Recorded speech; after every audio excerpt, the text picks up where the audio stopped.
बिस्मिल्लाहिर्रहमानिर्रहीम। अस्सलाम वालेकुम। नाज़रीन, कैसे हैं आप? खैरियत से हैं?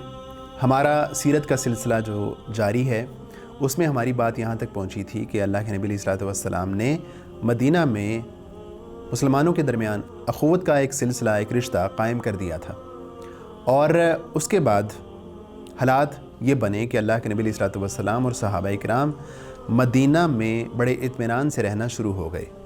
और जिस तरह हमने तज़किरा किया पिछले कई एपिसोड्स में कि कुफ़ार मक्का ने मुसलमानों पे मक्का में बहुत जुल्म व सितम ढाया था, और उनका मकसद ये था कि जो अल्लाह के नबी अलैहिस्सलातु वस्सलाम के साथी हैं उनको किसी भी जगह पे चैन व करार से रहने ना दिया जाए।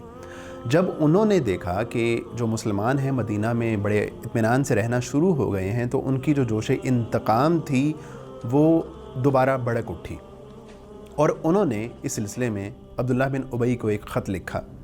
अब्दुल्ला बिन उबई को इसलिए लिखा कि जो अब्दुल्ला बिन उबई था, अल्लाह के नबी सल्लल्लाहु अलैहि वसल्लम की आमद से क़बल तमाम अंसार उसकी बादशाहत पे मुत्तफ़िक़ हो चुके थे। और ख़त में लिखा ये कि तुमने हमारे एक शख्स को पनाह दे रखी है, और हम तुमसे तकाज़ा ये करते हैं कि तुम उसके ख़िलाफ़ लड़ाई करो और उसको यहाँ से निकाल दो, मदीना से, अपने इलाके से निकाल दो। लेकिन अगर तुमने ये काम नहीं किया तो फिर हमारे साथ लड़ने के लिए तैयार हो जाओ। हम तुम्हारे जो जवान मर्द हैं उनको कत्ल कर देंगे और तुम्हारी औरतों की हुर्मत को पामाल करेंगे। ये धमकी बड़ी असर आमेज़ थी, बल्कि जो अब्दुल्ला बिन उबई था वो तो पहले ही किसी ऐसी ही बात का मुंतज़िर था। तो वो सीधा अपने साथियों के पास गया, अपने दोस्तों के पास गया, और उसको वो ख़त पढ़ के सुनाया और अपने तमाम लोगों को मुसलमानों के ख़िलाफ़ लड़ने के लिए तैयार कर लिया। ऐसे में अल्लाह के नबी अलैहिस्सलातु वस्सलाम को जब ख़बर हुई तो अल्लाह के नबी अलैहिस्सलातु वस्सलाम ख़ुद उनके पास जाते हैं और जाके उनसे कहते हैं कि तुम अपने भाइयों से लड़ना चाहते हो, कुफ़ार मक्का मिल के तुम्हारा उतना नुकसान नहीं कर सकते थे जितना तुम खुद अपना नुकसान करना चाहते हो। क्या तुम अपने भाइयों के ख़िलाफ़ लड़ना चाहते हो, उनको कत्ल करना चाहते हो? तो जब अल्लाह के नबी अलैहिस्सलातु वस्सलाम ने ये बात कही तो उसके जो साथी थे और ख़ुद अब्दुल्ला बिन उबई था, उसके दिल पे इस बात ने असर किया, या फिर उसने इसी को बेहतर समझा कि अभी इस मामले को मौखर कर दिया जाए। और उसके तमाम साथी अल्लाह के नबी अलैहिस्सलातु वस्सलाम की बात सुनने के बाद वहाँ से बिखर गए और ये मामला यहीं मौकूफ़ हो गया, ख़त्म हो गया।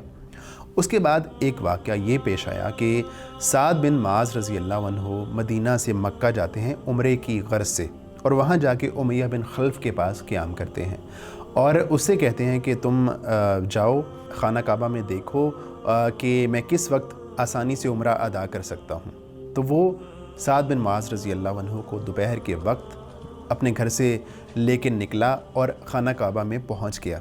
दौरान उम्रा हज़रत साद बिन माज़ रज़ी अल्लाह अन्हु का टकराव अबू जहल से हो जाता है, और वो उनसे कहता है कि तुमने हमारे लोगों को बना दे रखी है और तुम उनकी नुसरत करते हो, एआनत करते हो, मदद करते हो। और कहने लगा कि खुदा की कसम, अगर तुम आज उमैया के साथ न होते तो मैं देखता कि तुम किस तरह उम्रा अदा करते हो।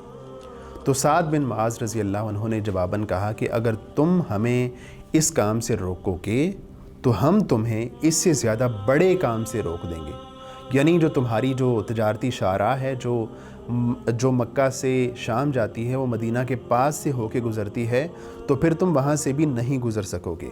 तो उसके बाद हालात इस तरह के बने कि कुफ़ारे मक्का ने मुसलमानों को जो है वो धमकियाँ देना शुरू कर दी और कहने लगे कि तुम समझते हो कि तुम मदीना में आके बड़े इत्मीनान से रहने लगे हो, तो ये तुम्हारी भूल है। हम तुम पर वहाँ आके हमला करेंगे और आके तुम्हें जो है वो कत्ल करेंगे। इस तरह की बहुत सारी धमकी आमेज़ बातें कुफ़ार मक्का ने मुसलमानों से की। तो अल्लाह के नबी अलैहिस्सलातु वस्सलाम ख़ुद अपने अहले ख़ाना की हिफाजत के लिए और मुसलमानों की हिफाजत के लिए उसके बाद रातों को जागा करते थे और मुसलमानों की हिफाजत के लिए जो है वो बेदार रहते थे। ऐसे में अल्लाह के नबी अलैहिस्सलातु वस्सलाम एक रात जाग रहे थे और कहने लगे कि मेरा दिल चाहता है कि आज कोई शख्स आए और जो है वो मेरी पहरादारी का फ़रीज़ा सरअंजाम दे।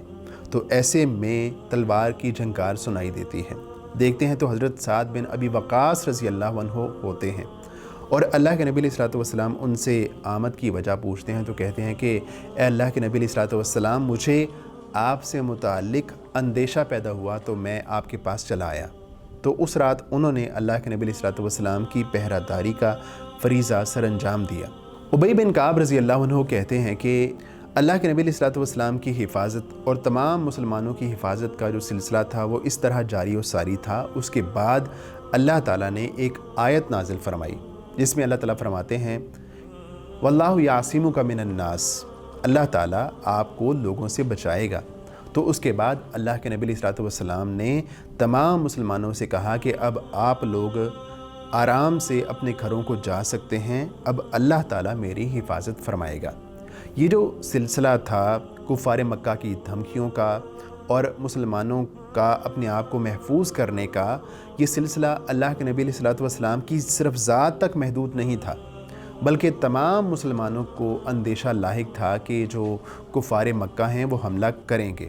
اور یہی وجہ تھی کہ ابی بن کعب رضی اللہ عنہ کہتے ہیں کہ تمام مسلمان جب مدینہ میں آ گئے اور انصار نے ان کو رہنے کی جگہ دے دی، تب سے لے کے اس دن تک کوئی بھی مسلمان اپنی تلوار اور اپنے ہتھیاروں کے بغیر اپنے بستر پر نہیں جاتا تھا، نہیں سوتا تھا۔ تو یہ سلسلہ اس طرح جاری و ساری تھا کہ اللہ تعالیٰ نے مسلمانوں کو جنگ کی اجازت دی۔ اللہ تعالیٰ نے جو مسلمانوں کو جنگ کی اجازت دی تو وہ محض ایک اجازت تھی، اس جہاد کو یا اس جنگ کو اللہ تعالیٰ نے فرض قرار نہیں دیا تھا۔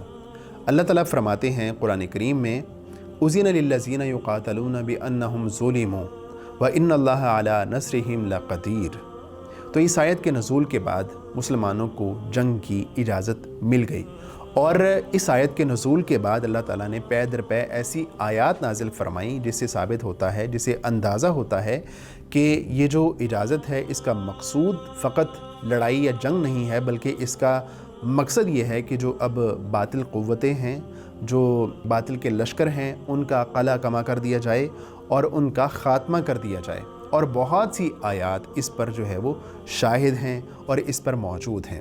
اللہ تعالیٰ کی طرف سے جنگ کی اجازت کے بعد جو حالات تھے وہ اس بات کی اجازت نہیں دیتے تھے کہ کفار کا جو ہے وہ ابھی سے ہی دو بدو مقابلہ کیا جائے، سامنا کیا جائے۔ تو ایسے میں ضرورت تھی بہت ساری حکمتیں اپنانے کی۔ تو اللہ کے نبی علیہ الصلوۃ والسلام نے اس سلسلے میں دو کام کیے۔